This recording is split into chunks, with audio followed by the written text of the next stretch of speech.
Ok, j'arrive. Ka- Karim.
Ils sont parfois impliqués dans la production de nombreux aliments et eux-mêmes sont très souvent utilisés comme des aliments. Leur importance, bien sûr, dans notre santé est aussi où nous les trouvons exactement. Les micro-organismes, on en parlera aujourd'hui dans ce matin bonheur de la santé, comme chaque jeudi à vous proposer et sans oublier que nous allons dérouler aussi un beau petit programme. Ce sera juste après la météo, la couleur du temps et le flash d'information pour quelques minutes, toujours sur la chaîne qui rassemble. Allez, installez-vous bien devant votre poste téléviseur et on part maintenant.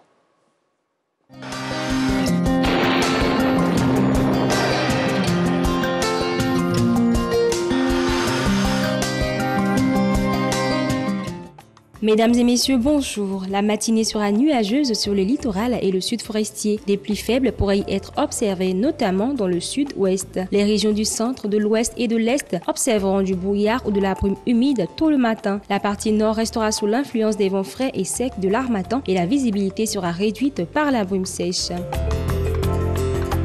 Côté température pour la matinée, 22 degrés à Abangoro, 25 degrés à Abidjan, 24 degrés à Adiaké, 21 degrés à Bondoukou, 20 degrés à Boaké, 18 degrés à Bouna, 19 degrés à Bundiali, 22 degrés à Daloa, 21 degrés à Dimbokro, 23 degrés à Gagnoa, 17 degrés à Guiglo, 18 degrés à Korogo, 16 degrés à Man, 15 degrés à Odiéné, 24 degrés à San Pedro, Sassandra et Soupré, 23 degrés à Tabou, 24 degrés à Tiasalé, 16 degrés à Touba et 21 degrés à Yamoussoukro. La présence d'humidité combinée à l'insolation favorisera des averses de pluie, parfois accompagnées d'orages isolés dans les régions du littoral et du sud forestier au cours de la période. La bande centrale sera sous un temps partiellement nuageux et ensoleillé. Au nord, on aura une domination des vents secs, chauds et relativement poussiéreux. Côté température, le mercure affichera pour l'après-midi 35 degrés à Abangoro, 31 degrés à Abidjan et Adiaké, 35 degrés à Bondoukou, 34 degrés à Boaké, 36 degrés à Bouna, Bundiali, Daloa et Dimbokro, 35 degrés à Gagnoa, 34 degrés à Guiglo, 35 degrés à Korogo, 34 degrés à Man, 35 degrés à Odiéné, 31 degrés à San Pedro et Sassandra, 32 degrés à Soubré, 30 degrés à Tabou, 32 degrés à Tiasalé, 35 degrés à Touba et enfin 36 degrés à Yamoussoukro. Des averses de pluie accompagnées parfois d'orages seront localisées sur les villes du littoral et du sud forestier. Nous vous recommandons donc de sortir couverts. Passez une excellente journée.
dans cette émission, ce sera bien sûr quelques points que nous allons vous donner pour vous permettre de tout savoir sur l'actualité, que ce soit chez nous en Côte d'Ivoire ou même aussi à l'extérieur, bien sûr, pour tout à l'heure. On vous rappelle que vous êtes sur RTI 1, vous suivez bien sûr Matin Bonheur, on est ensemble et ce jusqu'à 8 heures, voilà. Et aujourd'hui, nous allons parler des micro-organismes, ce sera avec notre invité du jour, le docteur Yves Blanchard-Anvaux. Vous le connaissez bien. Il nous donne beaucoup d'interdictions, hein, mais bon, ça nous fait du bien quand même dans notre vie de tous les jours. Et aussi, n'oubliez pas que nous aurons à avoir vrai ou faux. Qu'est-ce qui est vrai ou faux sur le net? Elle est experte en la matière. Elle, c'est Méliane Cuny, qui sera en notre compagnie. Aussi, bien sûr, on aura quelques arrêts dans cette émission. Alors, avant l'actualité, eh bien, je vous donne quelques infos. Jour J, voilà, GovTalk qui reçoit aujourd'hui Monsieur Amadou Koné, ministre des Transports. Eh bien, ce sont des échanges comme ça sur des sujets bien précis, sur un domaine bien précis. Aujourd'hui, avec le ministre des Transports, eh bien, c'est des échanges que vous pouvez suivre, bien sûr, sur la plateforme du gouvernement. Et aussi la cérémonie de lancement officiel des activités de l'ONG Action pour les villes durables. Et aussi, sachez que l'ONG Action pour les villes durables va procéder donc au lancement officiel de ces activités. Aujourd'hui, jeudi 10 février 2022, ce sera ici à Cocody, plus précisément à l'université Félix Houphouët-Boigny. Voilà, alors, je te disais, l'actualité maintenant pour vous, le flash d'information avec Régis Kofi et nous, on se retrouve bien sûr dans quelques instants pour la suite de ce numéro de Matin Bonheur. C'est parti.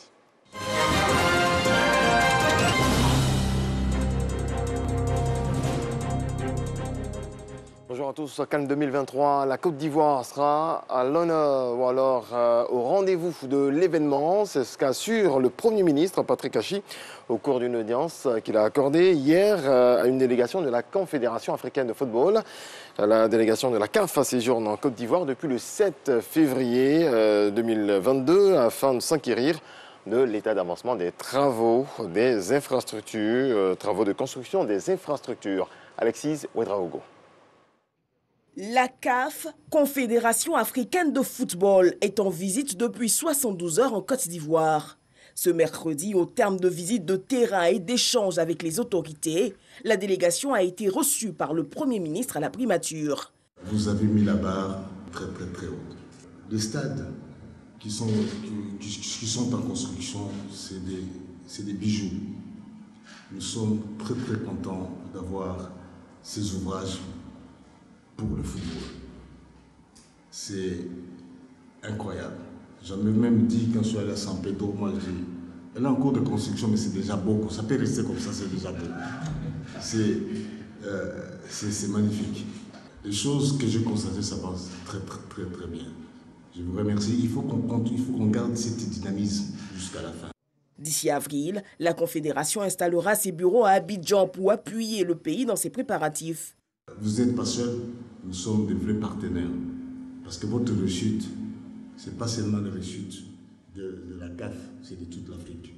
Après une canne sucrée, le gouvernement ivoirien lui est résolu à accélérer la cadence des travaux pour offrir aux nations du continent une canne de référence. Le fait d'avoir enchaîné directement pour venir ici, comme vous l'avez dit à la demande du président Motsepe, est pour nous un gage de succès déjà pour la préparation dans laquelle nous sommes engagés déjà depuis quelques années avec son Excellence le Président de la République. Il m'a demandé expressément de vous demander de traduire donc au président Motsepe toute sa gratitude ainsi que celui du peuple ivoirien. La CAF peut être rassurée que la Côte d'Ivoire sera à la hauteur des attentes et des défis qui lui sont lancés. La Coupe d'Afrique des Nations est à ce jour un rendez-vous mondial. Plus d'1 milliard de personnes l'ont suivi sur divers canaux cette année.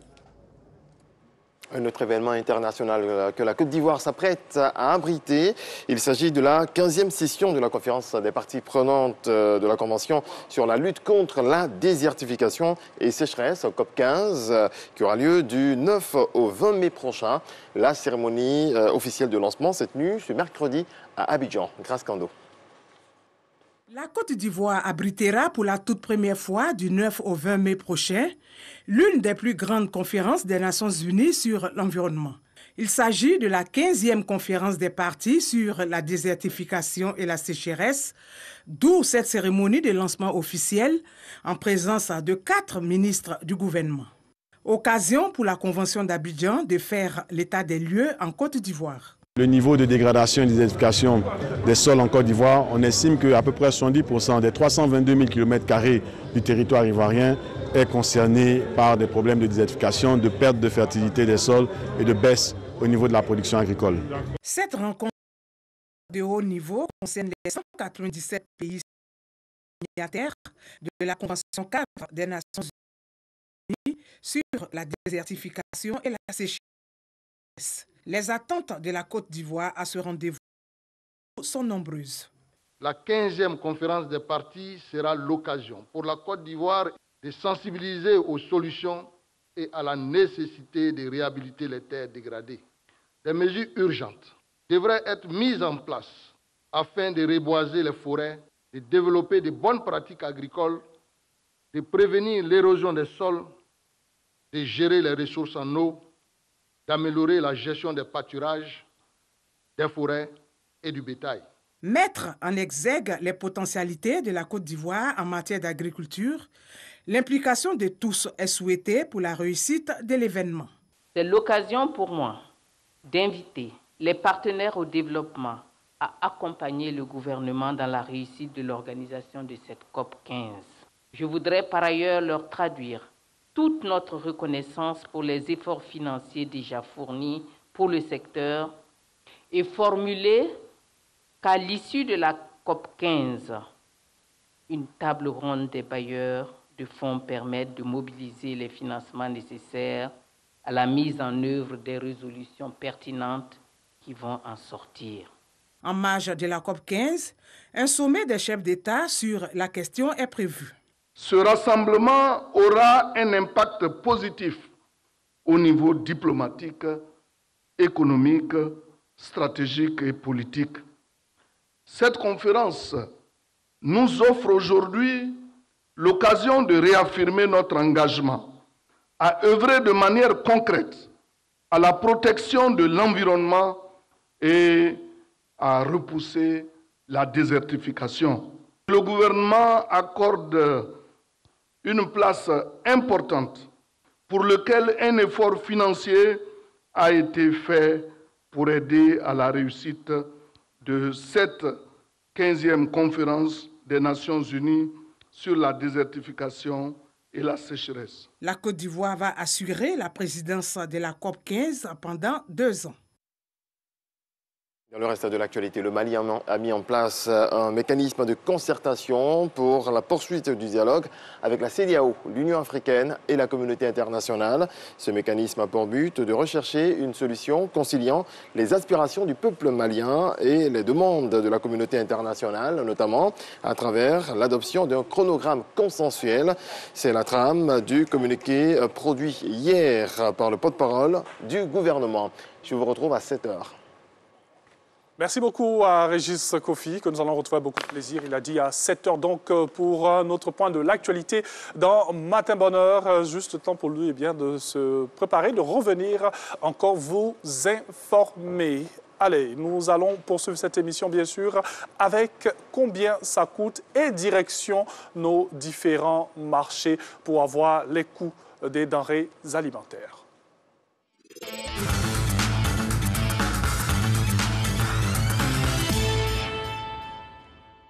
Combien ça coûte donc? Et nous allons commencer avec de la boucherie. Eh bien, nous vous offrons des cuisses de poulet à 1800 francs pour commencer. Donc, voilà ces images que vous avez. Et c'est au kilogramme que nous vous proposons tous ces prix. Des coupillons de dinde à 2500 francs CFA. Voilà, des coupillons de dinde à 2500 francs CFA. Et nous avons des ailerons de dinde. C'est du local, donc c'est à 2500 1500 francs aussi au kilogramme que nous vous les proposons. Des gésiers de poulet maintenant à 1800 francs le kilogramme sur nos différents marchés, voilà, partout dans nos villes, dans nos grands marchés surtout. Des langues de bœuf à 1500 francs le kilogramme. Merci à la réalisation pour ces images donc. Des tripes à 1500 francs CFA le kilogramme, c'est bien indiqué sur votre écran. Et nous terminons avec, bien sûr, du foie de bœuf à 1400 francs CFA. On reviendra bien sûr sur toutes ces informations. On vous en proposera aussi, bien sûr, avant la fin de cette émission. Allez, on part maintenant avec un peu de sport. Il faut bouger un peu pour se réveiller ce matin. C'est parti, fitness.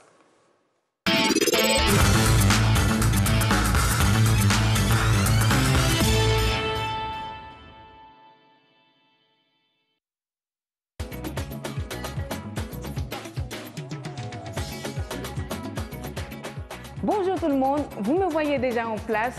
Nous avons déjà commencé. Nous sommes à notre séance de renforcement cardiaque. Prêt? C'est parti. On va séparer là les appuis. Et la descente, lever le bras dans le même sens que moi. Descendez. 1. Tirez sur le tronc, les jambes et les bras. On revient.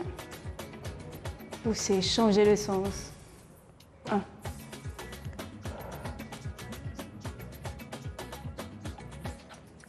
Relâchez. Entrelacez les doigts. Remontez, là. Descendez. Vers l'arrière. Serrez les fessiers et contractez abdominaux. Très bien. Relâchez. 1.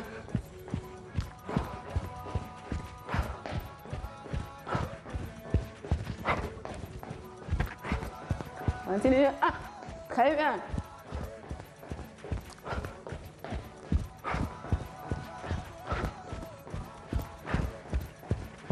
Avec le sourire toujours. On continue. 1.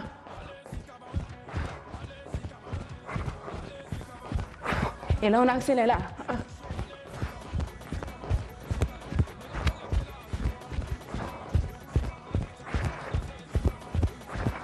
Rapidement.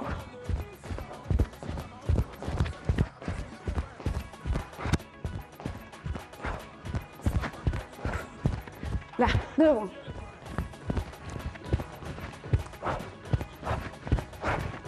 Relâchez.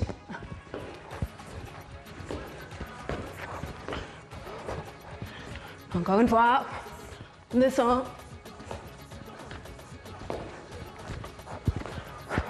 1, 2, 3, 4, changez.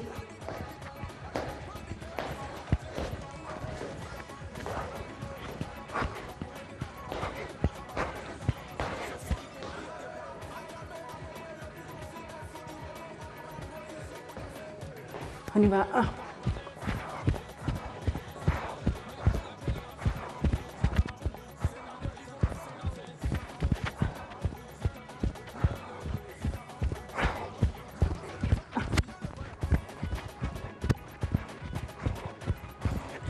On accélère. Go.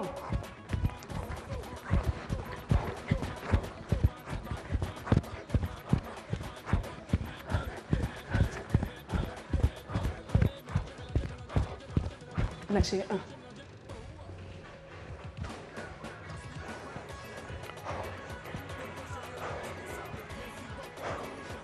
Go.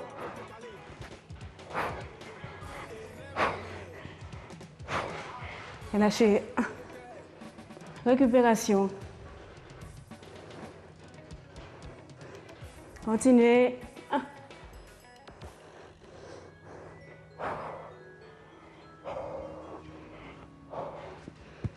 Relâchez-le. Tirez. Descendez.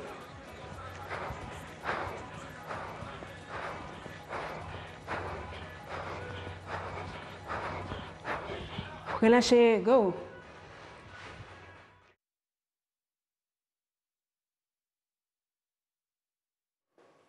Voilà du sport pour vous dans cette émission avec Fitness, comme nous vous en proposons tous les jours. Avant de poursuivre donc quelques informations, nous allons reprendre la route de nos différents marchés et revenir sur les coûts des denrées alimentaires.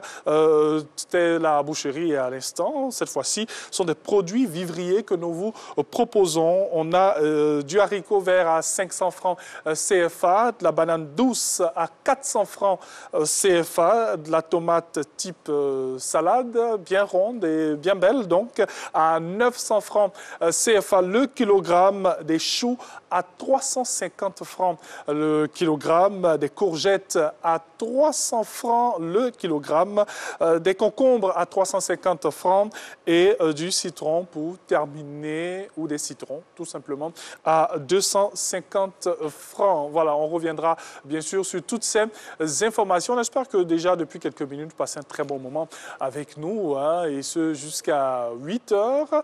Je rappelle encore notre sujet avec notre invité du jour. Nous allons parler aujourd'hui des micro-organismes. Nous en avons dans nos différents aliments. Lorsqu'il y a certaines situations à la maison, par exemple comme une coupure de courant et nous avons des produits laitiers dans le frigo, eh bien, est-ce que cela est encore consommable même si nous ne sommes pas arrivés à la date de péremption? Ce sont des petites questions comme ça que vous allez avoir tout simplement, des réponses que vous allez avoir avec ces petites questions-là, donc en compagnie de notre invité du jour. Ce sera bien sûr le docteur Yves Blanchard-Envaux. Appel WhatsApp maintenant pour savoir votre rituel matinal.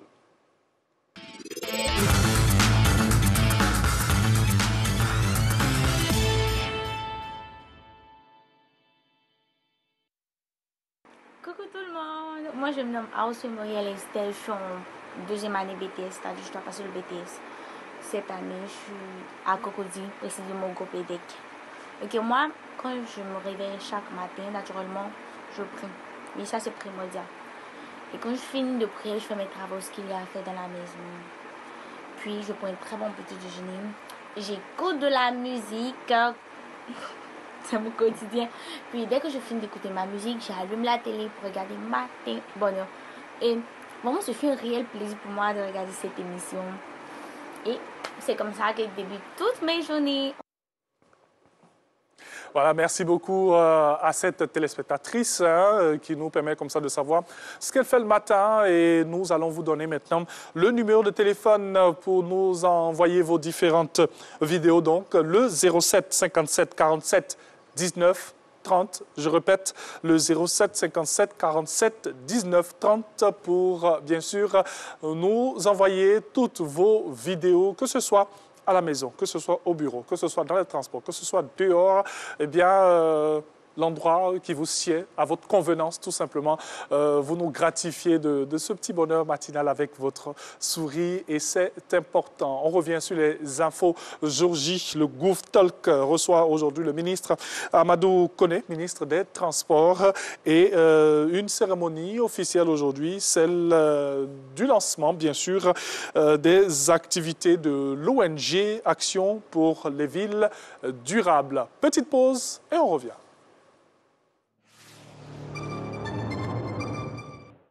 Code Conseil, votre nouvelle capsule dédiée au code de la route et à la sécurité routière. Dans Code Conseil, vous aurez des conseils et astuces pour l'entretien de votre véhicule avec des fiches pratiques. Le permis de conduire, le véhicule, la signalisation, les règles de priorité, les feux, rien ne sera laissé au hasard dans Code Conseil. On revisite avec vous le code de la route, on décrypte ensemble les événements qui peuvent se produire sur la chaussée. Retrouvez Code Conseil, votre magazine de sécurité routière, tous les dimanches après le JT de 13h. Communiqué du gouvernement. Le gouvernement porte à la connaissance de la population ivoirienne que la période de validité des cartes nationales d'identité produites en 2009, arrivant à expiration le 31 décembre 2021, est prorogée jusqu'au 31 mars 2022. Il tient à rappeler qu'au terme de la loi numéro 2019-566 du 26 juin 2019, la carte nationale d'identité biométrique est obligatoire pour tout Ivoirien âgé d'au moins 16 ans. En conséquence, le gouvernement exhorte vivement les personnes qui ne se sont pas encore enrôlées à se rendre dans les centres ouverts à cet effet sur toute l'étendue du territoire national en vue de s'acquitter de cette obligation.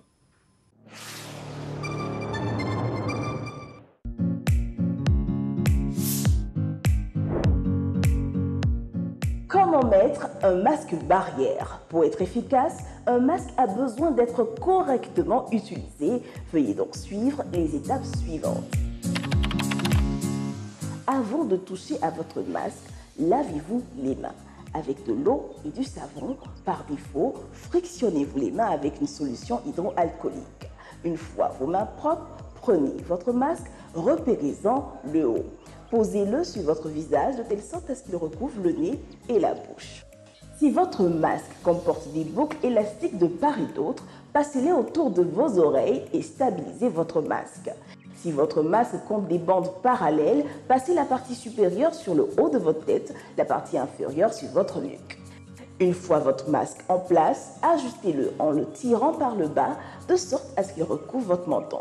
Si votre masque dispose d'une barrette nasale, ajustez-la en la pinçant avec les deux mains de sorte à l'ajuster sur votre nez.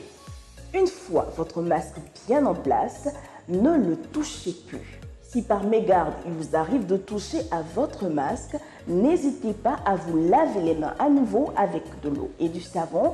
À défaut, frictionnez-vous les mains avec une solution hydroalcoolique.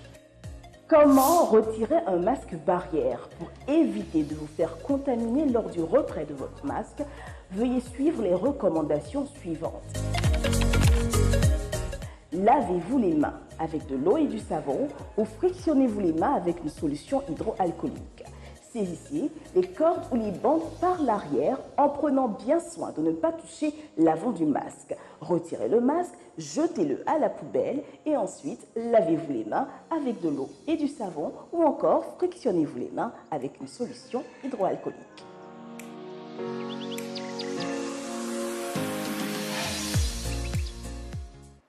Des gestes barrières à avoir au quotidien et c'est important pour vous protéger et protéger les autres. Elle est avec nous aujourd'hui, experte en la matière lorsqu'on parle de digital. Méliane Cuny, pour tout ce qui est vrai, pour tout ce qui est faux. On se retrouve juste après ce jingle.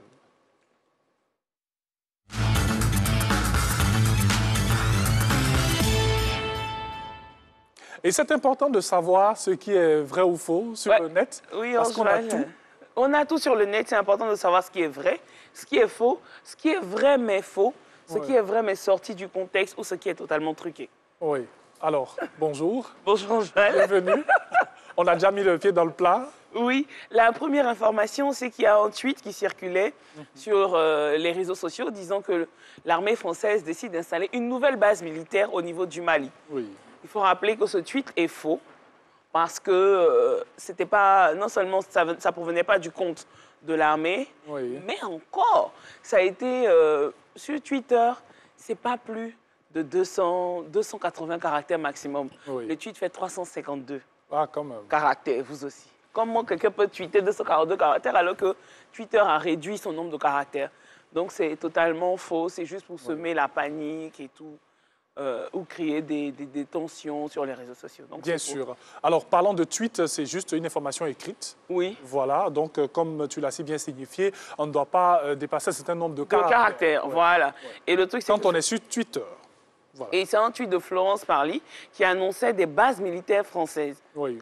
Donc c'est faux, elle n'a jamais tweeté et elle a même fait un communiqué officiel pour démentir cela.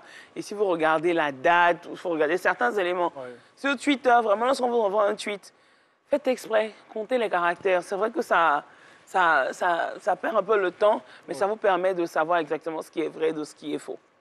Bien sûr, merci à la réalisation qui nous permet d'avoir les images. Donc, alors, on va maintenant passer au petit Ryan qui nous emmène au Maroc. Oui, non, le petit Ryan, c'est vrai que c'est une triste nouvelle. Oui. Il est décédé, il est tombé dans un puits, pour rappeler l'histoire, c'est qu'il est tombé dans un puits. Ils ont essayé de le sortir pendant 5 jours, ils n'ont pas pu. Malheureusement, il est décédé ce week-end. Oui. Et on a des images qui circulent sur les réseaux sociaux, comme on vient de le voir, mais ce n'est pas le petit Ryan, en fait. Oui. C'est pas le petit Ryan, c'est un enfant américain accidenté. Oui. Donc, ce n'est pas l'illustration du petit Ryan. Les parents n'ont pas vraiment posté la photo de l'enfant et tout lorsqu'il est sorti, puisqu'il est mort en plus. Mais on fait circuler une image pour dire « Ah oui, c'est le petit Ryan, c'est pas lui, pardonnez. » Laissez l'âme du tout petit reposer en paix. Voilà. Et tout à l'heure, on va encore dire comment décrypter la fausseté de ces images-là. Alors, on a une vidéo. Allons-y. On a une vidéo d'un bébé. Oui. On disait qu'un bébé a été ressuscité au contact de sa mère. Est-ce qu'on peut avoir la vidéo avec la régie? On verra bien dans quelques instants. Sinon, on va poursuivre avec Vladimir Poutine. Avant de revenir à notre élément. Oui. C'est que Vladimir Poutine, on a une vidéo lorsqu'il est allé rencontrer le président Macron. Oui. Et il a dépassé le président Macron. Il avait salué d'abord le président Macron et il a salué les autres. Mais on a truqué la vidéo. Donc, le sentiment qu'on donne, c'est qu'il a sauté Macron pour aller saluer, le président Macron pour aller saluer les autres. Oui. Mais c'est juste que dans la vidéo, elle a été truquée de 22 secondes. On a retiré 22 secondes de la vidéo. Oui. Donc, ça donne le sentiment qu'il salue tout le monde. Et puis, il salue quelqu'un d'autre et il laisse le président Macron et tout. Mais c'est faux, c'est une vidéo truquée. Elle n'est pas vraie. Lorsque vous regardez l'intégralité de la vidéo, vous vous rendez compte qu'il a effectivement salué le président Macron. Et c'est même assis à côté de l'épouse du président Macron juste après. Pour nous montrer qu'il y a cette belle fraternité entre ces deux personnalités dont on va dire les relations font beaucoup polémique. Polémique en ce moment sur les réseaux sociaux. Et justement, nos faiseurs de buzz profitent de ces éléments pour truquer les informations ou passer des messages qui n'est pas conventionnel et correct. Bien sûr. Alors, Méliane, je tire Méliane, on part ensemble. Alors, on va maintenant parler de cet acte de racisme. Oui, on a vu cette illustration sur les réseaux sociaux. On a l'impression de voir une femme noire et des personnalités, et des hommes de couleur blanche, voilà, uriner sur cette dame et tout. Mais non, en fait, c'est une actrice italienne et c'est sa manière à elle de revendiquer, de parler du racisme. Et nous, quand on a vu ça, on a attribué ça au Mali. Oui. On a dit c'est les Blancs qui sont en train d'uriner sur des Noirs parce qu'on refuse la présence française au Mali. Bon, les gars, vous aussi. Un peu de quand même. Alors que c'est Regina José Galindo, voilà, qui, elle, à sa manière, revendique. Elle a fait des trucs sur la nature. Elle préfère exprimer cela avec son corps. Oui. Donc, c'est tout un acte, en fait. Pour elle, c'est sa manière de lutter contre le racisme. Bien sûr. Donc, elle est blanche. Elle se fait enduire de peinture et tout noir. Et puis, elle essaie de voir la résistance de son corps. Parce qu'elle est restée accroupie là pendant plus de 2h30, sans bouger. Et elle a dit on pourrait faire sur elle ce qu'on voulait. Donc, les gens viennent, ils versent de l'eau, d'autres viennent uriner sur elle. Mais elle n'a pas bougé, elle est restée là comme une pierre. Et ça a été une vidéo, une image qui a été plusieurs fois interprétée et tout. En tout cas, merci beaucoup à Méliane. Voilà, ça allait très vite. Oui, ça vous permet quand même d'avoir quelques informations vraies ou faux. On vous en propose comme ça pour que vous soyez très attentifs lorsque vous allez sur Internet parce que tout ce qui est sur Internet, voilà, ça brille, mais ce n'est pas forcément de l'or. En tout cas, merci beaucoup à Méliane. Merci aux On va aller à la pause et puis juste après, on va offrir à nos téléspectateurs le flash tout simplement et on reviendra pour parler de micro-organismes. Allez, à tout de suite.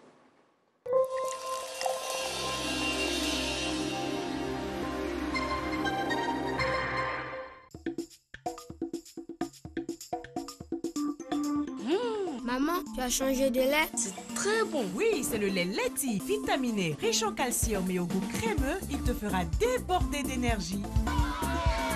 Maman, j'ai gagné. Tiens, nouveau par ici. C'est Leti. Leti, lait en poudre instantané, vous garantit pleine forme et bonne santé. Excellent pour les sportifs. Leti, le maximum d'énergie.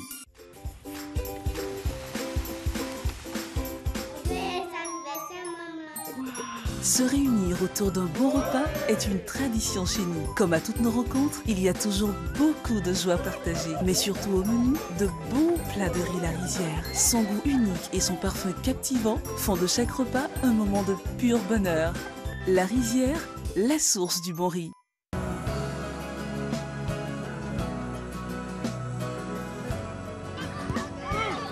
Chaque jour, ce sont quelques milliers de kilomètres parcourus pour vous apporter une eau pure et légère, indispensable à une bonne santé. Vous livrer une part de bien-être est ma meilleure récompense d'une journée de travail ardu. Céleste soutient la lutte contre le cancer. Une bouteille achetée, 2 francs reversés, en partenariat avec le ministère de la Santé et de l'Hygiène publique. Là, c'est ma sœur Eunice et moi, c'est Soraya. Voici maman, un vrai rayon de soleil. Elle nous prépare toujours de bons plats. Voici Chris, notre frère. Maman, c'est notre meilleure amie. Elle nous aime beaucoup et nous aussi nous l'aimons. Aujourd'hui encore, devenue grand, maman sait comment nous fait partager de bons moments en famille. Maman, c'est toi qu'on préfère. Maman. Ma soeur, où vas-tu si pressée? Mon mari a découvert une nouvelle pâte tomate là. Il en parle tout le temps. Ma chérie, c'est Alissa tomate. Alissa? Ah! Le double concentré de tomates Alissa, fait à base des meilleures tomates naturelles sélectionnées pour leur goût et leur qualité. La tomate Alissa se conserve très bien et ne noircit pas. On voit une équipe qui va évoluer en 4-4-2. C'est de ça que je te parlais. Alissa, le goût parfait. Voici la mayonnaise que vous allez aimer par-dessus tout.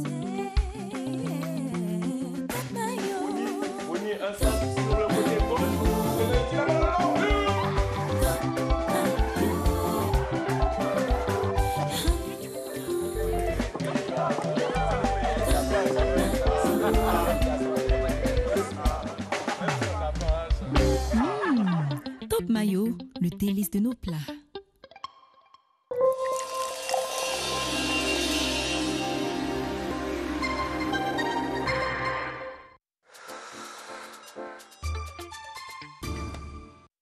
Vous êtes une femme propriétaire ou dirigeante d'une PME dans le secteur de l'agroalimentaire ou du karité. Vous exportez ou voulez exporter vos produits, une opportunité s'offre à vous. Le gouvernement ivoirien, à travers l'Agence Côte d'Ivoire PME, en collaboration avec TFO Canada et Affaires mondiales Canada, initie le projet d'appui aux femmes exportatrices PAF. Objectif, vous accompagner à exporter vers le marché canadien et d'autres marchés extérieurs. Ce programme vous intéresse? Inscrivez-vous vite au www.agencipme.ci. Agence Côte d'Ivoire PME, accompagner l'avenir dans une Côte d'Ivoire solidaire.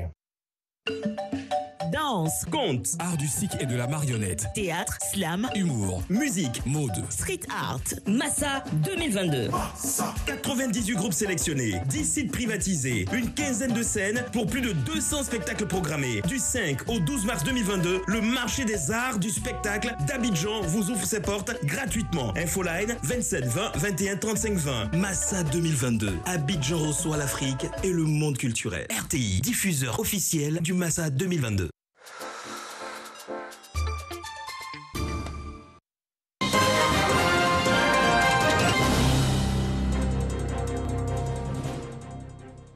Retour de l'information, bienvenue à toutes et à tous. L'inspecteur général d'État, Awa Ndoli Théophile, a officiellement lancé les activités des structures de contrôle administratif au titre de l'année 2022. Inspecteurs d'État, inspecteurs généraux, inspecteurs techniques ont reçu leur feuille de route. C'est ce que nous apprennent Logoriti et Alexis Ouedraogo. La Côte d'Ivoire renforce son dispositif de bonne gouvernance. Ce mercredi, à la primature, l'inspecteur général d'État Théophile Awa Ndoli lance le démarrage officiel des activités d'audit interne et d'inspection au titre de l'année 2022. Les inspecteurs d'État, inspecteurs généraux et inspecteurs techniques ont reçu les directives et orientations. Nous sommes dans une période très sensible et les questions de responsabilité sont assez fortes. Ce sont des mots forts de la bonne gouvernance qui nous amènent à travailler avec beaucoup plus d'objectivité, d'opiniâtreté, mais aussi de grandes responsabilités. Nous ne pouvons réussir nos missions de lutte contre la corruption, contre la malgouvernance et contre les dysfonctionnements que si nous sommes vraiment réunis. Cette première édition de lancement officiel des activités du corps de contrôle administratif vise une exécution harmonisée des missions des différentes entités de contrôle, en encourageant les différents acteurs à persévérer dans leurs efforts pour améliorer le fonctionnement des services. Théophile Awa Ndoli exhorte à la confidentialité des rapports d'audit. Des extraits de rapports de mission quelquefois sortis de leur contexte et même des rapports de mission tout entiers se sont retrouvés dans la presse, avec bien souvent une exploitation tendancieuse. Il me plaît de préciser à cet effet que la communication et l'exploitation de rapports de mission devaient se faire dans le respect de la loi et notamment les textes qui en organise les modalités et les formes.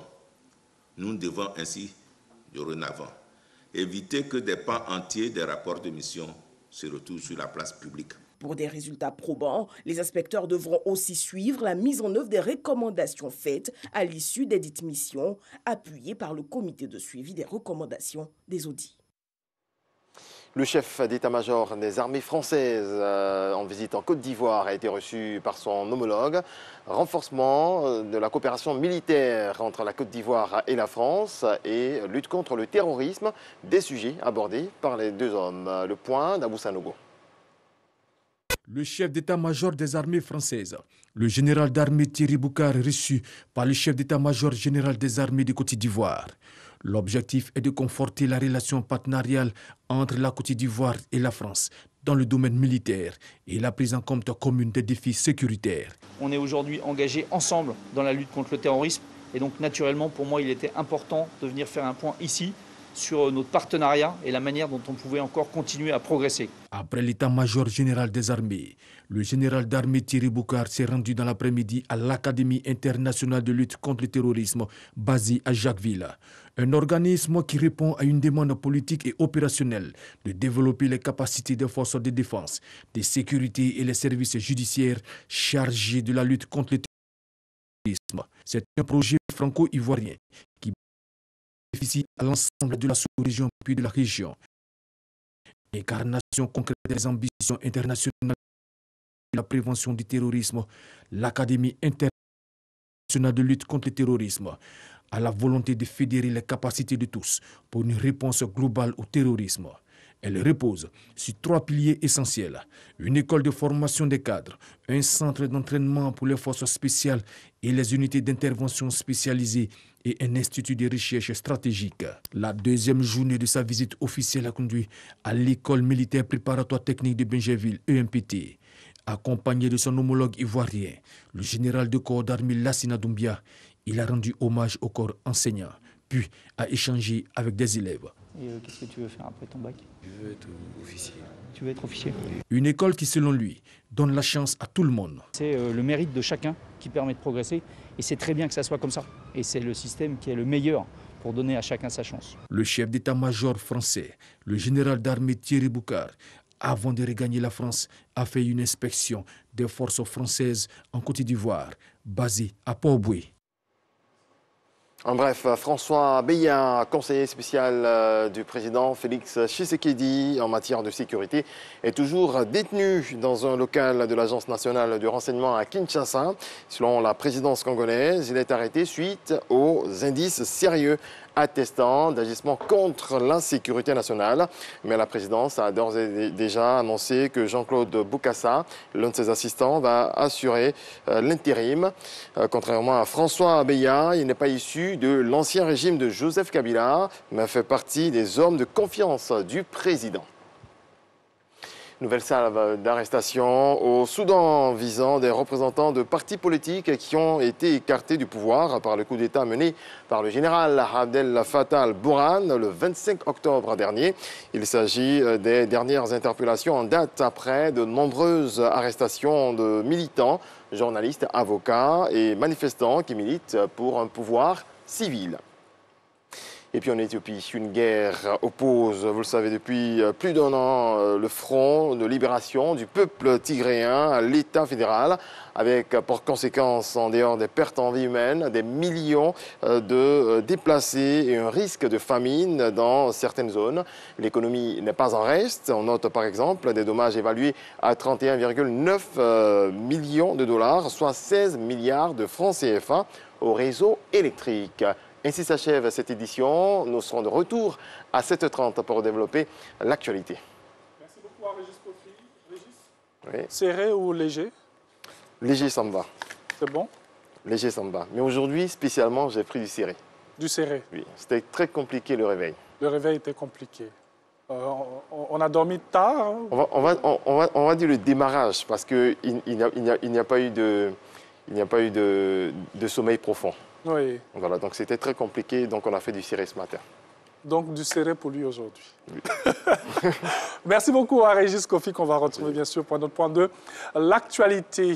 Pour la suite, bien sûr, c'est une petite pause que nous allons vous offrir, histoire de vous rappeler encore les gestes barrières pour lutter contre la COVID-19. Et ensuite, Renaud sera là avec son invité, M. Jean-Antoine Doudou du Patriote. Allez, juste le temps pour moi de prendre mon petit café, puis on se retrouve juste après. Information Covid-19. Pourquoi faut-il porter un masque de protection? Le virus du Covid-19 est présent sur les surfaces infectées, mais surtout dans le creux du nez et de la bouche d'une personne contaminée qui fait la maladie ou pas. Le virus Covid-19 est présent dans les postillons ou microsalives que le malade distille lorsqu'il tousse ou lorsqu'il parle pour se propager dans l'air et infecter une personne bien portante. À deux ou à plusieurs, dans les lieux publics ou privés, il nous faut tous porter le masque de protection car il permet d'empêcher l'éparpillement des microsalives infectées du malade et de bloquer l'inhalation de ces postillons par une personne saine. Le masque agit comme une barrière contre les gouttelettes expulsées des voies respiratoires. Pour être efficace, il doit bien couvrir le nez et la bouche. Pourquoi faut-il respecter la distanciation sociale?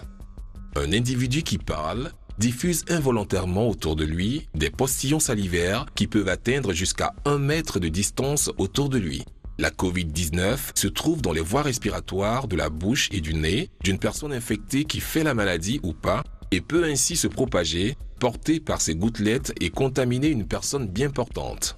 Nous pouvons stopper la propagation de cette maladie en maintenant une distance sociale d'au moins 1 mètre entre nous et les autres, c'est-à-dire ne pas se serrer la main et ne pas se faire d'accolade. Protégeons-nous, protégeons les autres. Plus d'informations au 119, appel gratuit.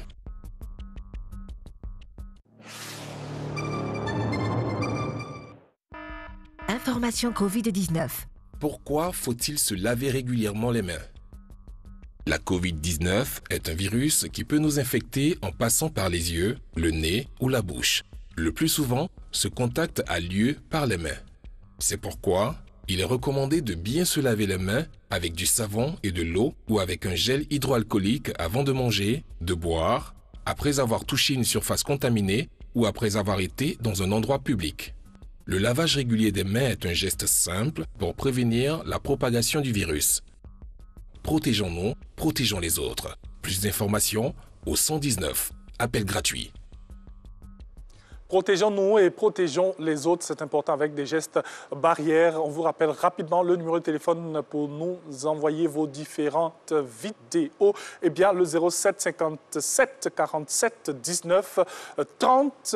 Voilà, on reviendra sur ce numéro. Merci à la réalisation qui nous permet d'avoir le numéro affiché sur nos écrans. Allez, on part maintenant avec la revue de presse, c'est l'intégrale et l'expert en la matière est là aujourd'hui avec son invité, M. Jean-Antoine Doudou. Il est du journal Le Patriote. C'est parti.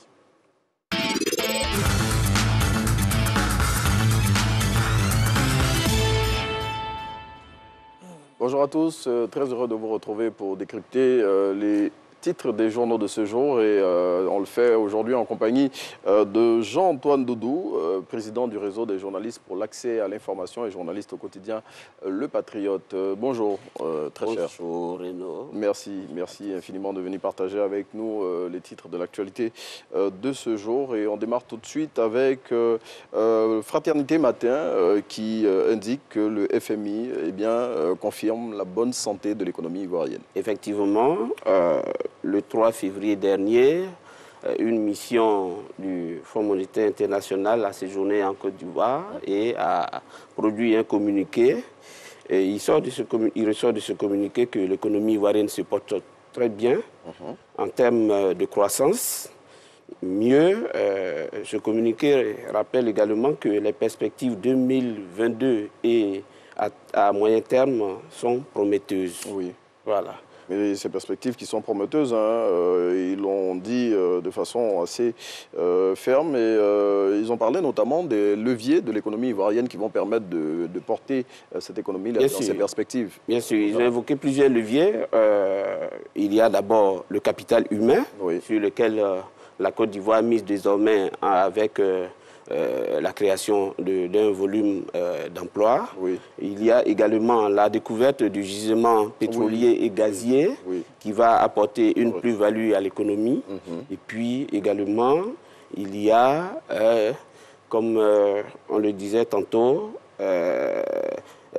le PND, le Plan national de développement, qui est 2021-2025. 2021-2025, qui est savamment élaboré de telle sorte que l'économie ivoirienne se porte bien. En tout cas, vous parliez tantôt du gisement pétrolier qui a été découvert. Ce gisement-là qui va permettre de porter à 12 000 barils jour de pétrole la capacité de production de pétrole de la Côte d'Ivoire et aussi à plus de 17 millions de pieds cubes par jour de gaz naturel, et tous ces éléments mis ensemble, selon le FMI, devraient permettre de booster encore plus l'économie ivoirienne qui, selon les résultats de cette mission-là, cette économie qui a de beaux jours devant elle. Jean-Antoine Doudou, on parle d'un autre sujet relatif au football et particulièrement à la CAN 2023 qui sera organisée en Côte d'Ivoire, et c'est le Patriote qui parle de la mission qu'a effectuée en Côte d'Ivoire le dirigeant de l'ACAF, et ce dirigeant-là, il repart satisfait. Absolument. Et Véron Mosengo a séjourné en Côte d'Ivoire tout juste au lendemain de la CAN, de la 33e édition de la CAN. Il s'est déroulé au Cameroun. Voilà. Alors, il a parcouru 3 villes. Il est allé à Korogo, après à San Pedro et à Abidjan. Alors, quand il a fait l'état des infrastructures, il a dit toute sa satisfaction. Et même pour lui, la Côte d'Ivoire, la CAN, la 33e édition que la Côte d'Ivoire va organiser, va épater toute l'Afrique. En tout cas, ce sont du point de vue de la qualité des infrastructures et même de l'engagement des autorités à accompagner cette CAN. En tout cas, il a dit qu'il était très impressionné par le niveau d'avancement des travaux des préparatifs de la CAN 2023 en Côte d'Ivoire. On le rappelle, qui va avoir lieu dans à peu près 15 mois. Et il a visité des villages de la CAN. À San Pedro, il a été fortement impressionné par les travaux qui ont été faits là-bas. Et selon lui, c'est ce qu'il a dit, ce sont ses mots, il pense que la CAN 2023 sera la meilleure CAN qui sera organisée depuis le début de la compétition africaine. Eh bien, on parle d'un autre sujet, et là on s'intéresse au dialogue politique. Et le gouvernement a créé un cadre à travers le ministre de la Réconciliation, Kwadwo Konan-Bertin. Et ce cadre-là, c'est pour permettre aux partis et organisations de la société civile qui n'ont pas été associés directement au dialogue politique de pouvoir s'exprimer et faire des suggestions. Absolument. Les autorités veulent ce dialogue le plus inclusif possible. Et à ce sujet, le ministre de la Réconciliation a reçu hier la société civile, plusieurs organisations qui pensent qu'elles n'ont pas été associées, mais il leur a passé un message pour dire que le dialogue est une action permanente et que si elles ont des propositions à lui faire, elles peuvent le faire à tout moment, de sorte à interagir avec lui, puisque la réconciliation, la cohésion, ce sont des sujets très importants pour que au cœur de la Côte d'Ivoire puisse être sur la bonne tangente du développement. Et en tout cas, il a fait savoir à ces organisations de la société civile, là, qui étaient nombreuses, qui ont répondu à son invitation, qu'il ne fallait pas absolument être assis à la table des négociations, et c'est bien cela. Bien sûr, il leur a même dit qu'elles n'ont pas apporté les déshydratats des partis politiques. Une société civile, elle se démarque des revendications politiques, ce qui fait d'elle une entité à part entière. Mais si elle porte les revendications des partis politiques, cela risque de les décrédibiliser. Et donc, je pense que c'est un bon message qu'il leur a passé. Et à cette occasion-là aussi, le ministre Kwadwo Konan-Bertin a demandé aux partis politiques de travailler un peu plus en synergie avec son ministère afin de conduire des chantiers plutôt importants comme celui de la réconciliation situation que les Ivoiriens, en tout cas, appellent véritablement de tous leurs voeux. Et on continue à parler du dialogue politique, mais avec des formations politiques qui ont rendu visite hier à Mme Simone Gbagbo. Et au cours de cette visite, bien évidemment, le dialogue politique était au cœur de leur discussion. À cette occasion-là, ils ont fustigé l'attitude des pouvoirs politiques de ne les avoir pas associés au dialogue politique, justement. Oui, absolument. Tout le monde veut être à la table de négociation. Je pense que c'est déjà bon. Parce qu'on se dit que chacun a au moins sa pierre à apporter à l'édification de cette cohésion-là. Et M. Anaki Kobena, le créateur du MFA, s'est rendu hier chez Mme Gbagbo, qui également se dit exclu du dialogue. Je pense que lors de la présentation des vœux au président de la République, le nonce apostolique, le chef du corps diplomatique, l'a dit, le dialogue doit être inclusif. Et donc, je pense que à eux d'apporter leurs revendications ou leurs desiderata, les déposer au ministre de la Réconciliation. Qu'il a dit. Voilà, qu'il a dit, il va les transmettre au Premier ministre qui conduit ce dialogue-là. Donc, je pense que c'est de bonne loi que tous se sentent concernés par ce dialogue. Et je pense que ça participera à la calmie et au développement de la Côte d'Ivoire. En tout cas, aussi, le fait qu'il revendique à corps et à cri le fait d'être associé à ce dialogue politique-là, c'est la preuve que, bien évidemment, les sujets qui sont traités les intéressent et ils ont à cœur de faire en sorte que les choses se passent bien en Côte d'Ivoire. Autre sujet, Jean-Antoine Doudou, celui-là, il s'intéresse au PDCI-RDA, il est traité par le quotidien Le Matin, qui pose une question. Qui dirige le PDCI aujourd'hui? Oui, absolument. Et je pense que le confrère est dans son élément. Il y a eu ce qu'on pourrait appeler un vent de réaménagement au sein du PDCI. Le président Henri Konan Bédié a fait souffler ce vent-là. Et il s'est trouvé que les cadres comme Maurice Kakou-Gikaouye, Eouma Bernard, Georges Ezalé et Alakwadio Remy se marchent pratiquement sur les pieds parce que les missions assignées à chacun ne sont pas clairement définies. Et donc, c'est ce qui amène le confrère à se demander qui dirige le PDCI aujourd'hui. Mais naturellement, le président Bédié garde la main, mais après lui, avec ce remue-ménage que l'opinion constate, on est en droit de se demander qui dirige vraiment le PDCI. Et en tout cas, le confrère, il pose la question et pour mettre cette question qu'il pose en évidence, il cite des activités où ces dirigeants du PDCI que vous avez cités, Alakwadio Remy, Maurice Kakou-Gikaouye, Eouma Bernard ou Georges Ezalé, ont porté des informations qui se rejoignaient par rapport à leurs prérogatives et ce qu'ils doivent faire par rapport aux nouvelles missions qui leur ont été assignées. Eh bien, pendant que Le Matin pose la question de savoir qui dirige véritablement le PDCI, de son côté, Le Nouveau Réveil, lui, il dit que les missions assignées à toutes ces personnes que nous avons citées, donc Alakwadio Remy, Georges Ezalé et Maurice Kakou-Gikaouye, que ces missions-là ont été clairement définies et à aucun moment, ils ne se marchent sur les pieds. Bon, c'est de bonne guerre. Le Nouveau Réveil est proche du PDCI et donc, comme on le dit, on ne monte jamais son village de la main gauche.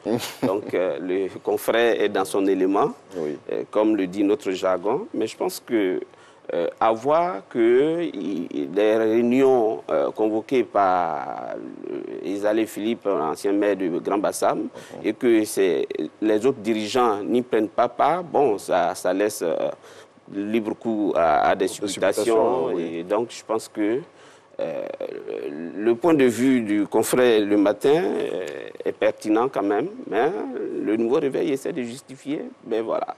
En tout cas, dans le nouveau réveil de ce jour, vous pourrez retrouver les attributions et rôles assignés à chacune de ces personnalités politiques-là pour mieux comprendre, en tout cas, les nominations qui ont été faites par le président du mais je pense que dans le chronogramme sur papier, comme on le dit, les attributions sont claires, mais c'est dans l'exécution, à la pratique du terrain que le problème se pose. Est-ce à dire qu'il se donne plus de prérogatives que celles qui leur ont été assignées? Bien évidemment. L'un veut pour une question de positionnement, chacun veut positionnement stratégique. Chacun veut prendre le lead sur l'autre. Voilà. Mais en tout cas, pour mieux comprendre tout ça, il faut lire Le Quotidien le matin qui posait la question de savoir qui dirige le PDCRDA et aussi Le Nouveau Réveil pour avoir la réplique en face pour mieux comprendre tout ceci.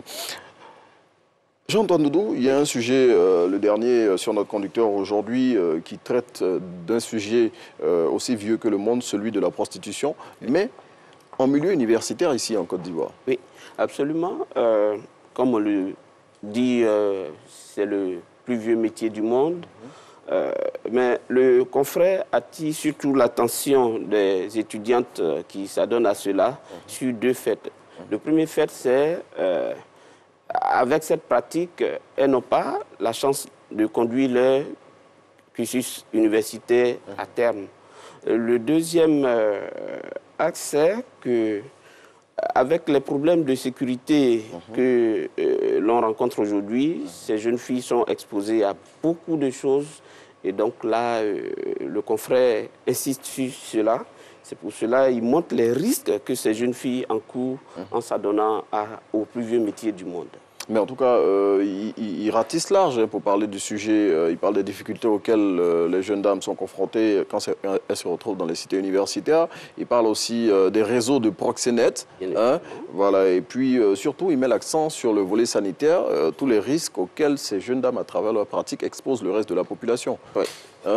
Et donc, c'est un papier très intéressant à lire, avec les exemples, comme nous, on les saurait évoquer ici. Les noms bien définis. Oui, il parle de busy, on peut en parler. Un terme qui est connu en Côte d'Ivoire ici. Quand on parle de busy, c'est une façon déguisée de parler de la prostitution. Absolument. En tout cas, le confrère a conduit cette enquête express là dans le milieu universitaire pour mieux comprendre la prostitution en milieu universitaire. Et il nous livre un papier qui est plein d'enseignements. En tout cas, on vous conseille de le lire. C'est dans l'expression de ce jour. Jean-Antoine Doudou, merci. Merci beaucoup d'être venu décrypter ces titres des journaux ou de la presse nationale avec nous. On va vous laisser en compagnie de Thierry Angeval pour la suite de Matin Bonheur. Oui. Un autre pan dans cette émission. Moi, j'aime bien le sujet de la fin qui parle de prostitution, parce qu'on doit aussi interpeller ces jeunes garçons, ces jeunes filles, qui sont très souvent poussés par la facilité. Oui, par la facilité, parce que, je veux dire, bon... Je ne dirais pas à notre temps, parce qu'on est encore très jeune, mais je dis, pendant qu'on allait à l'école, on se débrouillait à côté pour gagner un peu d'argent. Mais aujourd'hui, c'est un peu difficile quand même. Je veux dire, nos petits frères et nos petites sœurs s'adonnent à la facilité. Et malheureusement, les jeunes filles, elles plongent dans la prostitution, quoi. Bien sûr. Oui, et puis on a l'impression que le réseau s'intensifie. Il y a des personnes qui sont réputées et donc... c'est vraiment difficile à contrôler aujourd'hui, mais je pense que c'est trop facile d'évoquer ces situations de difficultés rencontrées en milieu universitaire. Nous, à notre temps, les jeunes dames, elles pouvaient s'adonner à un petit commerce qui lui permet d'arrondir les fins de mois, soit la vente des t-shirts, ou bien même des petites galettes. Surtout qu'on a l'heure de l'entrepreneuriat, c'est dans cette ère que nous sommes en ce moment. Et surtout le confrère, dans son papier, il pointe de doigt les réseaux de proxénétisme aussi, qui sont très bien organisés, qui font du racolage dans les cités universitaires et tout ça, et qui arrivent à recruter des jeunes filles qui, bon, on dirait, sont un peu faibles d'esprit et surtout qui aiment la facilité. Et ces réseaux-là sont tellement bien organisés, le sujet il est tellement riche, on invite les téléspectateurs à lire l'expression de ce jour. Les demandeurs, ceux à qui on livre ces jeunes filles, voilà, ils sont connus.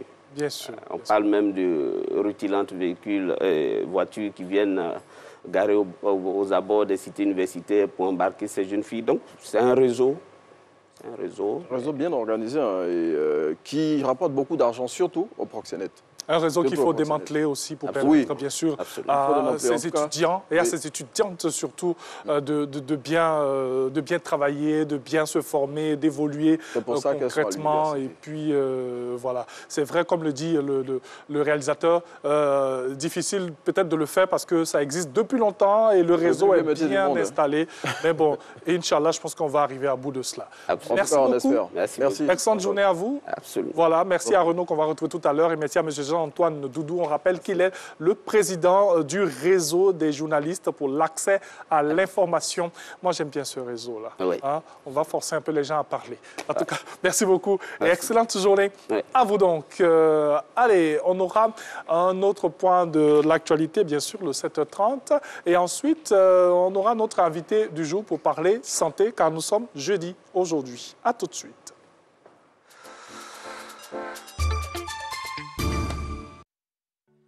Le ministère de la Santé, de l'Hygiène publique et de la couverture maladie universelle invite toutes les personnes ayant reçu une première dose de vaccin contre la Covid-19 à se rendre dans les centres de vaccination afin de recevoir leur dose de rappel conformément au schéma vaccinal et selon le rendez-vous. Se vacciner, c'est se protéger et protéger les autres contre cette pandémie. La vaccination est ouverte à toutes les personnes âgées de 18 ans et plus. Les centres de vaccination sont ouverts tous les jours. La vaccination est gratuite et volontaire. Tous vaccinés, tous mobilisés, tous responsables pour vaincre la Covid-19. Infoline.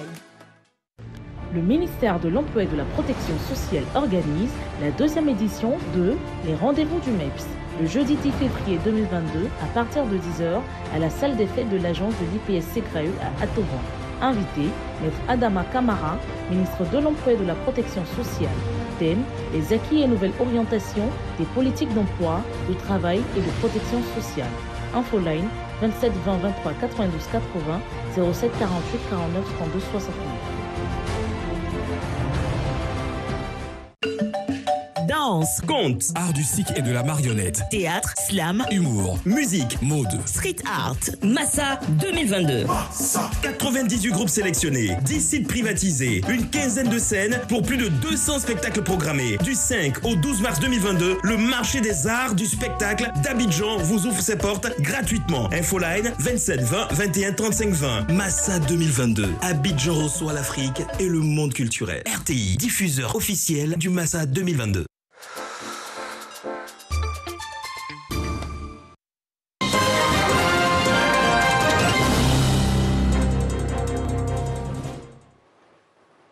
Merci de nous rejoindre dans la matinale de l'information. Des experts de l'UNESCO présentent une étude comparée du système éducatif ivoirien, examinée sur la base des indicateurs socio-économiques de plusieurs pays.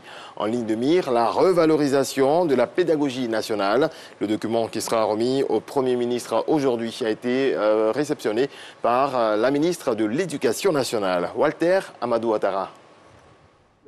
Cette étude comparée prend en compte plusieurs points, à savoir un nouveau contrat social pour l'éducation, une forte collaboration entre l'école, la communauté et les familles dans le développement de l'éducation ou encore une solide motivation des enseignants parce que leur profession est jugée prestigieuse par les experts. Ils sont au nombre de 8, ces experts issus de l'UNESCO, Organisation des Nations Unies pour l'éducation, la science et la culture.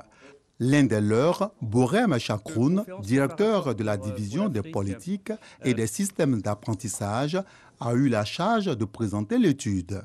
Le rapport d'étude comparé du système éducatif ivoirien par l'UNESCO a été mesuré sur les indicateurs socio-économiques du Ghana, de la Malaisie, de la République de Corée et du Vietnam.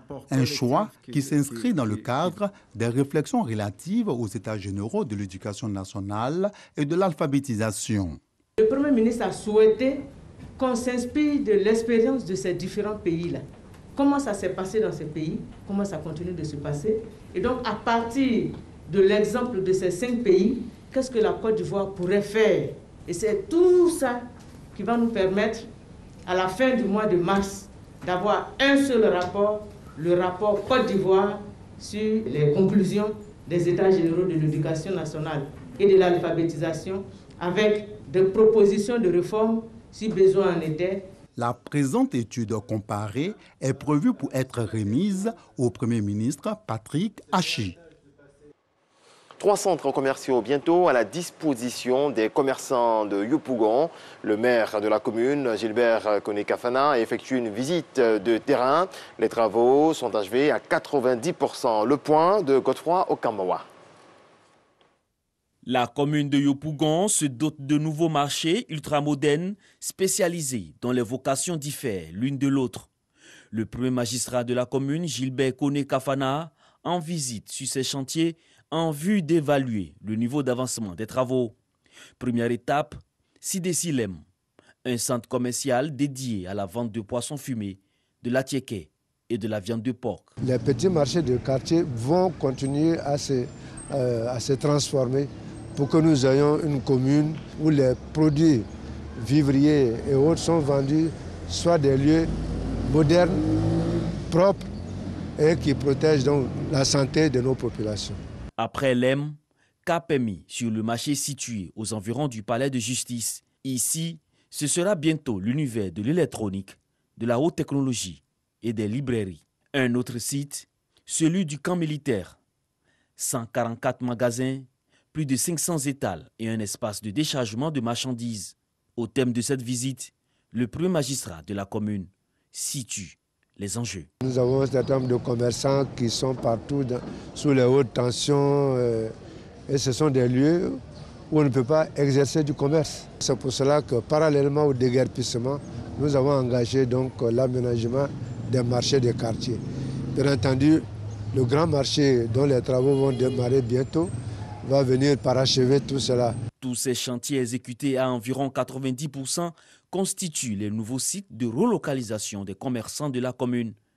Ces centres commerciaux ont pour vocation d'être des marchés de proximité, des infrastructures commerciales financées grâce au budget d'investissement du conseil municipal de Yopougon. Qu'il assume ses actes, qu'il libère sa parole. Joachim de Aranjo, père de la petite Maëlle, a réagi mardi à l'issue de l'audience au 7e jour du procès de Nordal Lelandais, jugé à Grenoble pour le meurtre de la fillette en 2017. Regardons. Qu'il assume ses actes et puis que pour une fois, qu'il libère sa parole et sa conscience. Oui. Il lui reste un peu plus d'une semaine, enfin 2 semaines on va dire, pour libérer sa conscience. Pour moi, ça sera la seule manière pour qu'il se sente mieux intérieurement. Voilà, c'est tout pour ce rendez-vous. On se retrouve lundi, mais l'actualité ne s'arrête pas dans cette matinale. Bien sûr, et sur RTI1, vous aurez plusieurs sessions d'information. Je t'envie, Régis. Tu t'en vas. Merci. Oh là là. Écoute, oui. Je vais aller me rattraper. Rattraper le sommeil. Est-ce qu'on peut bien dormir? Parce qu'en fait, je reviens à 23 h. Ah, ok. Voilà, pour le dernier point de l'actualité. Bien sûr. Donc j'ouvre et je referme. Mais entre ces 2 moments, il faut bien dormir. Il faut bien dormir, il faut bien manger pour pouvoir récupérer. On peut aussi faire quelques exercices, pourquoi pas, pour pouvoir vraiment récupérer et puis faire disparaître les cernes et tout. Justement. En tout cas, merci beaucoup à Régis Kofi, Mr. Gilet, que vous avez bien sûr dans Matin Bonheur.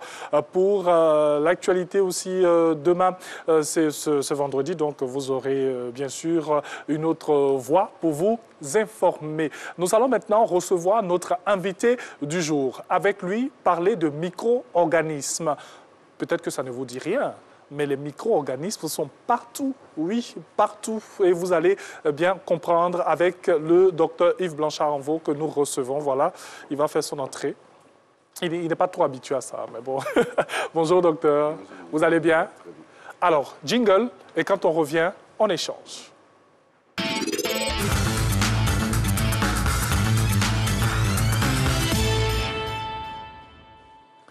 Alors, docteur, bonjour. Oui, bonjour. Enfin, rebonjour. Nous sommes avec vous, bien sûr, aujourd'hui pour parler de micro-organismes. On ira directement. Qu'est-ce que c'est qu'un micro-organisme? Alors L'étude des micro-organismes se rend dans ce qu'on appelle la microbiologie alimentaire. C'est-à-dire que c'est cette branche de l'alimentation qui s'occupe des êtres vivants que nous ne voyons pas. Des êtres vivants qui souvent ont des connotations négatives type microbes, mais en vérité des êtres vivants qui jouent un rôle déterminant dans notre alimentation. Soit elles jouent un rôle très méchant, ou bien soit elles jouent un rôle favorable dans la production de nos aliments. Donc ces gemmes-là, des petits gemmes que l'on ne voit pas à l'œil nu, généralement c'est au microscope optique qu'on les voit. Donc c'est ce groupe d'êtres vivants qu'on ne voit pas, mais qui sont présents dans nos aliments. Bien sûr, bon ou mauvais, on peut quand même parler avec ce que vous dites, on peut quand même parler de dangerosité. Et généralement, c'est le côté dangereux que nous retenons, oui. Alors que tous les micro-organismes, tous les petits germes ne sont pas aussi mauvais. La preuve, lorsque nous faisons la tiéké, ce qu'on appelle le magnan, il y a une partie du manioc qu'on met 3 jours, oui. 3 jours fermentés. Voilà, ce sont des germes qui permettent de fermenter ce manioc que nous mettons dans la tiéké. Lorsque nous faisons le yaourt, on a les lactobacillus qui permettent le lait, qui passe du lait au yaourt. Même lorsque nous faisons par exemple le vin, on passe du raisin à l'alcool. On parle très souvent de fermentation. La fermentation, effectivement, la fermentation alcoolique qui permet du raisin à obtenir l'alcool. Donc, certains jouent un rôle très important dans la fabrication du fromage, un rôle très important. Mais d'autres, par contre, jouent un rôle très méchant, très, très mauvais. Généralement, c'est ceux-là que nous retenons. Et voilà, par exemple, lorsque nous voyageons, nous payons souvent un petit bout de pain. Et puis après, on a une petite diarrhée. On parle de la diarrhée du voyageur. Oui. Vous voyez, c'est des germes pathogènes qui sont responsables. Généralement, c'est le Escherichia coli. Donc, c'est ce germe-là qui entraîne ce qu'on appelle la diarrhée du voyageur. Mais il y a plusieurs germes. Il y a, par exemple, le germe responsable de la fièvre typhoïde, la Salmonella typhi. On a aussi les germes responsables de l'ulcère, des campylobactères jejuni. On a aussi des germes responsables de la méningite, les Klebsiella. Donc, on a plusieurs germes comme ça que nous avons. Là, celui qui fait très peur, le choléra. Le choléra, le vibrio choléré. Donc, ces germes-là qui sont très, très dangereux, dont nous devons nous prévenir par des actions bien propres. Sinon, voilà, lorsque nous sommes victimes, la dangerosité dépend souvent de la quantité de germes que nous avons. Alors, ces germes, généralement dans les aliments, certains germes sont dangereux par leur quantité. Okay. Voilà. Mais par contre, certains, lorsqu'on voit un seul germe, cet aliment est carrément rejeté.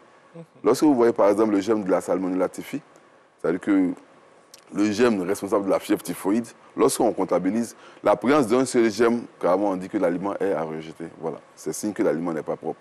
Voilà. Alors, vous avez évoqué il y a quelques instants le choléra. Effectivement. Il y a plusieurs maladies comme ça. On l'a dit, c'est ce qui est mauvais qui nous intéresse pour interpeller nos populations.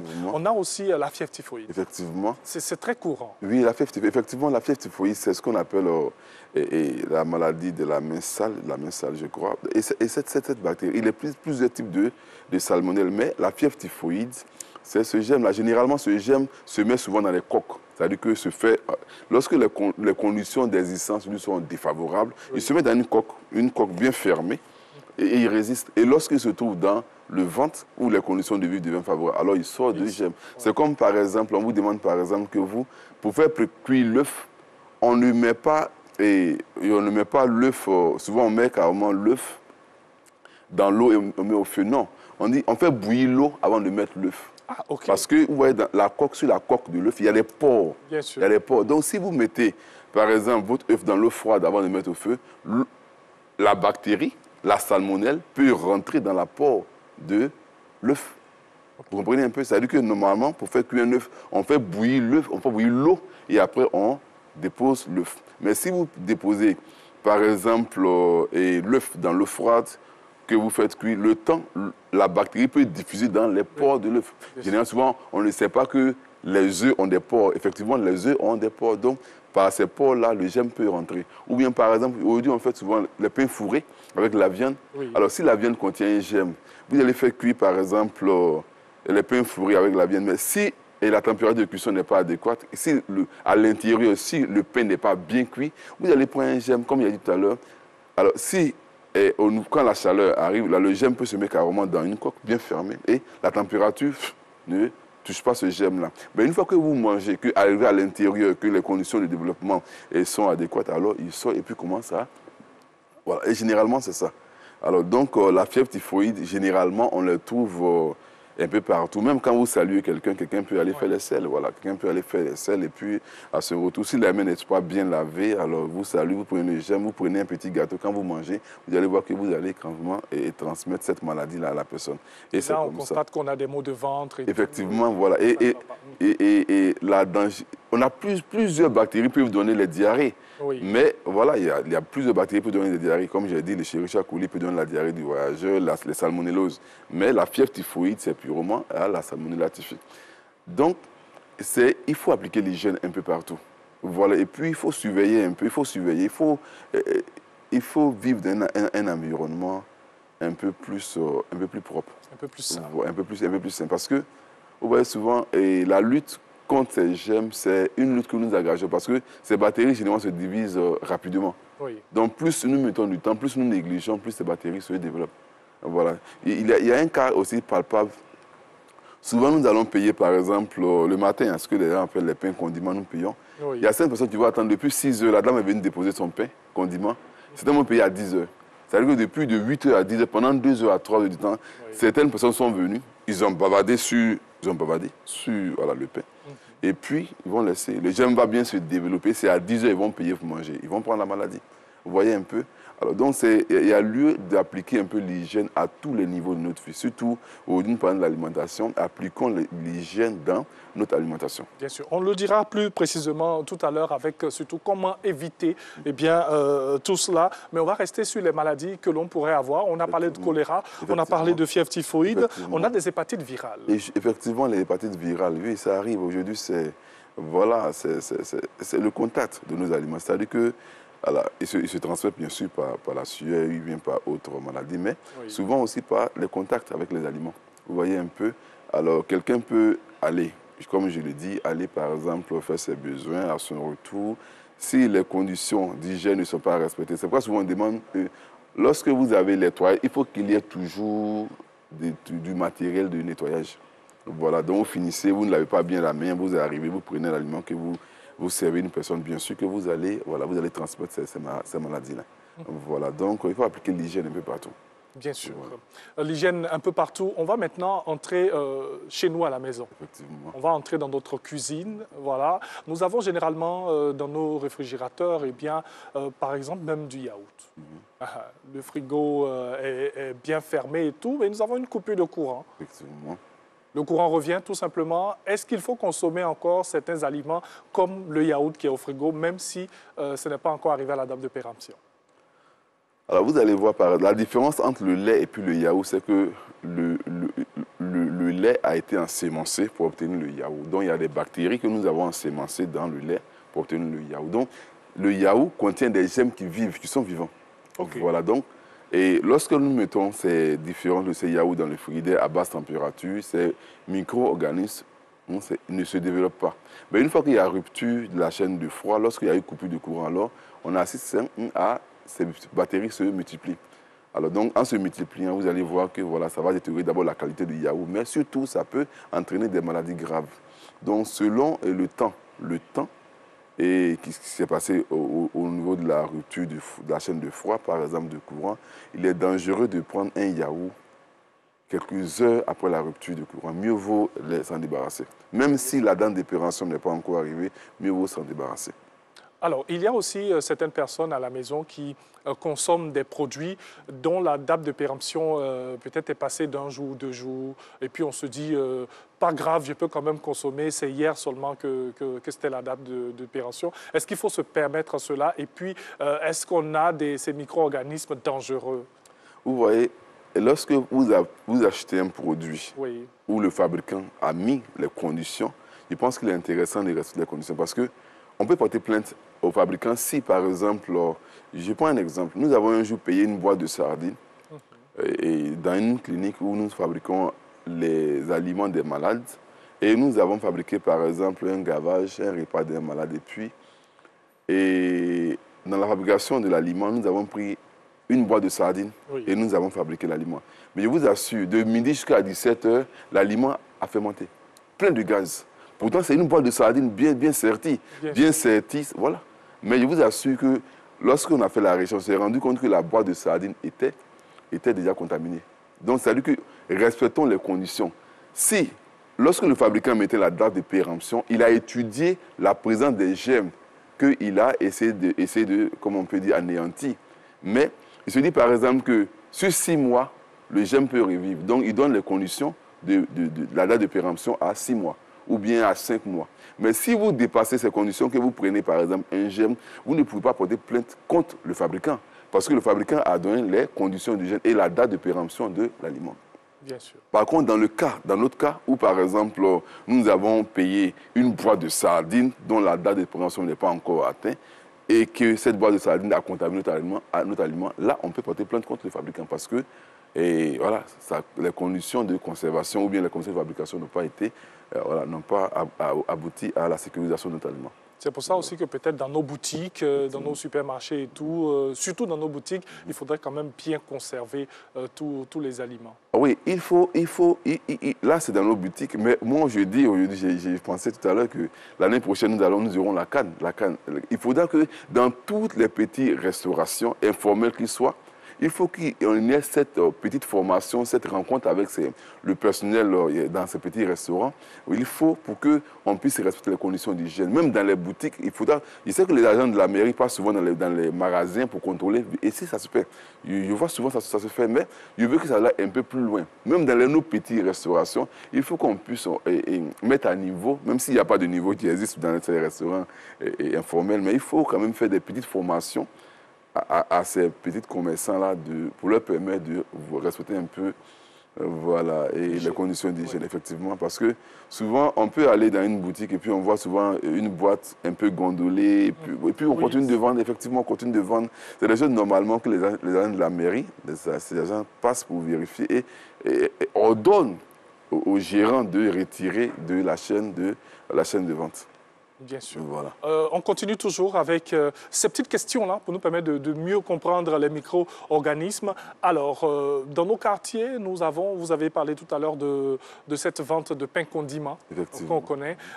C'est vrai qu'on parle de conservation bien, de tous ces produits, mais quand on achète, il y a aussi l'emballage. Souvent, on emballe dans des papiers où il y a de l'encre. Ah oui, bon, l'encre lui-même, mais souvent, et les gemmes, vous voyez, souvent, il y a toujours insisté ici, ne mangez pas la ticket quand c'est sec froid. Oui. Il dit toujours, quand on paye la ticket normalement, mettez l'huile et puis réchauffez la ticket.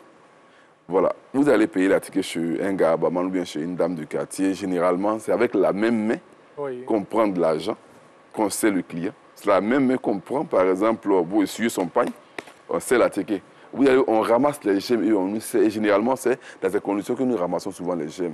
Vous voyez? Alors que si, en mangeant, par exemple, en prenant la ticket, si vous avez réchauffé la ticket, vous allez voir, par exemple, vous avez réduit la charge microbienne. C'est une technique. Mais dans le cas, par exemple, des pains condiments, les matins, souvent, c'est tout l'environnement. Je me rappelle, un jour, je devais acheter du pain, il y a quelques années de cela. La jeune dame portait une bague voilà.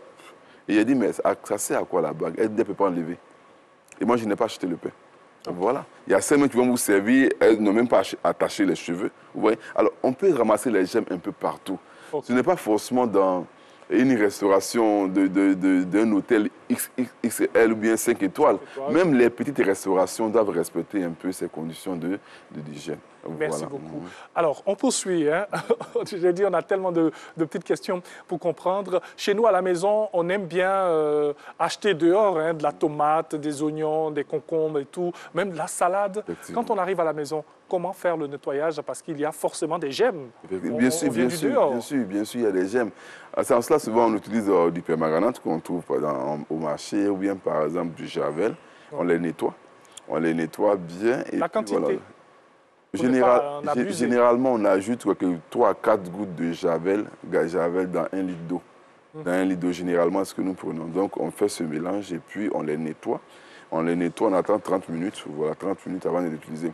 Alors, on met d'abord le javel. Oui. On met le javel dans l'eau. On rince normalement bien. Voilà, même si c'est du permanganate, on ajoute, on nettoie bien et puis on laisse sécher. Voilà. Mais avant de le consommer, ou bien avant de consommer ces salades, de les consommer, on a aussi du vinaigre. Okay. Voilà, le vinaigre aussi contient de l'acide citrique. donc de l'acide acétique, excusez-moi. Certains prennent du citron, du jus de citron, qui contient de l'acide citrique. D'autres prennent par exemple du vinaigre qui contient de l'acide acétique pour nettoyer une deuxième fois. Parce que le temps de nettoyage, lorsqu'on finit de nettoyer par exemple les salades avec l'eau de javel, on les dépose. Souvent, il y a des germes de manière résiduelle qui peuvent venir se poser encore sur. Voilà. Donc, il faut apporter du vinaigre pour nettoyer encore une seconde fois, pour s'assurer que voilà, et notre salade est bonne à manger. Parce que si nous négligeons ce fait-là, nous pouvons ramasser un germe qui se pose sur la salade depuis le champ, depuis les conditions les conditions de récolte et les transformer sur Abidjan et puis les consommer, les prendre. Voilà, on peut le faire. C'est pareil pour les fruits aussi. Effectivement, lorsque nous payons les fruits, on doit les nettoyer. Il faut les laver au savon. Souvent, nous faisons cette erreur-là. Lorsque souvent nous nettoyons les fruits, à l'eau ou bien au savon, certaines personnes mettent du javel dans l'eau de savon. On ne le fait pas. Okay. Non, on lave le fruit avec du savon. Maintenant, pour s'assurer de bien faire, on peut mettre quelques gouttes de javel dans l'eau de rinçage.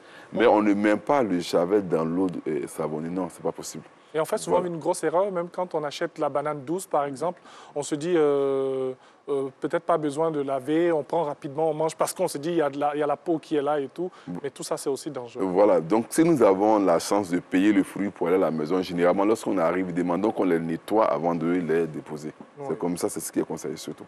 Et voilà. C'est ce qui est conseillé. Bien sûr. On parle aujourd'hui avec Dr Yves Blanchard-Anveau des micro-organismes. On a donné comme ça quelques exemples parce qu'on a des habitudes qui nous restent et c'est ce qu'on fait à la maison. Et pourtant, on attrape certaines maladies.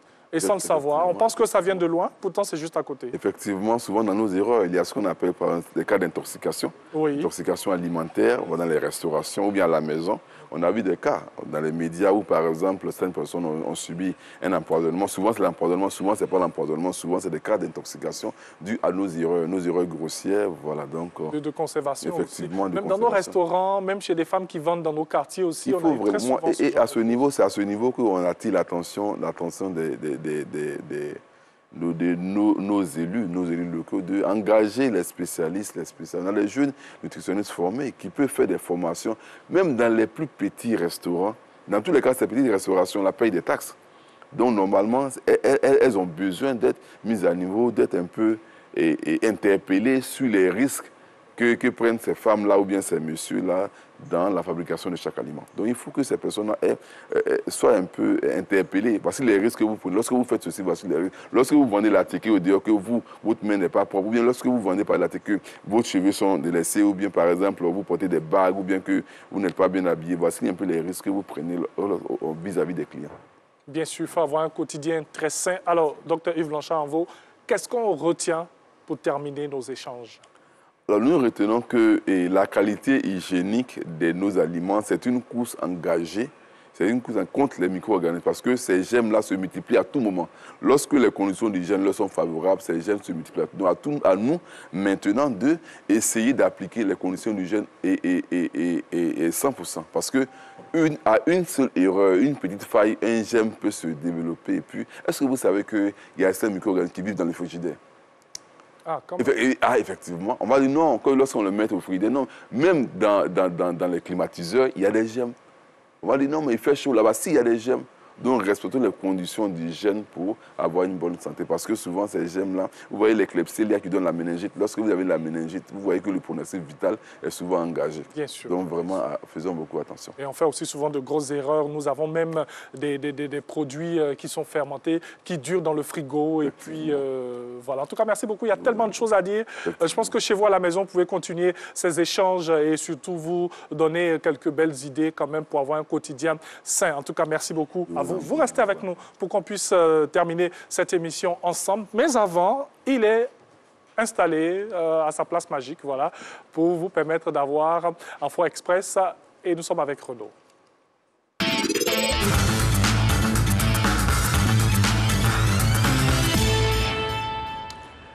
Voilà, merci de nous retrouver pour l'info continue aujourd'hui. Le Conseil de sécurité de l'ONU a planché sur la situation au Burkina Faso. Dans une déclaration adoptée à l'unanimité, les 15 membres du Conseil de sécurité ont dit être gravement préoccupés par le changement inconstitutionnel du gouvernement qui est survenu au Burkina Faso le 24 janvier. Dans cette déclaration, les membres du Conseil qui réclament la libération du président renversé Roch-Marc Christian Kaboré ne condamnent pas explicitement le coup d'État militaire et n'utilise pas les termes de coup d'État militaire. L'Indonésie a signé un contrat avec la France pour 6 avions de combat Rafale. C'est un contrat inédit car le plus grand pays d'Asie de l'Est n'avait jamais acquis d'avions de combat français. Selon les autorités de Jakarta, par cette action, le pays cherche à diversifier ses alliances et ses fournisseurs d'équipements militaires face à une hausse des tensions en Asie-Pacifique entre la Chine et les États-Unis. Cette dernière série s'inscrit donc dans une commande totale prévue de 42 avions de combat. Merci Anjoal. Merci beaucoup à Renaud, voilà, qui nous permet comme ça de terminer en beauté, bien sûr, ce numéro de Matin Bonheur. On l'a dit, le jeudi de la santé, pour vous permettre d'être en harmonie avec vous et surtout avec les autres. Rapidement, on va terminer avec les infos Georgie. Gouv Talk qui reçoit le ministre Amadou Koné aujourd'hui, ministre des Transports, et cérémonie de lancement officiel des activités de l'ONG Action pour les villes durables. Merci à vous, cher docteur Anvo. Et puis, on va se retrouver jeudi prochain pour décortiquer encore d'autres sujets assez intéressants. Bonne suite de programme sur RTI 1, la chaîne qui rassemble. Et merci à toute l'équipe qui a eu à travailler sur cette émission. Que Dieu vous garde. Au revoir.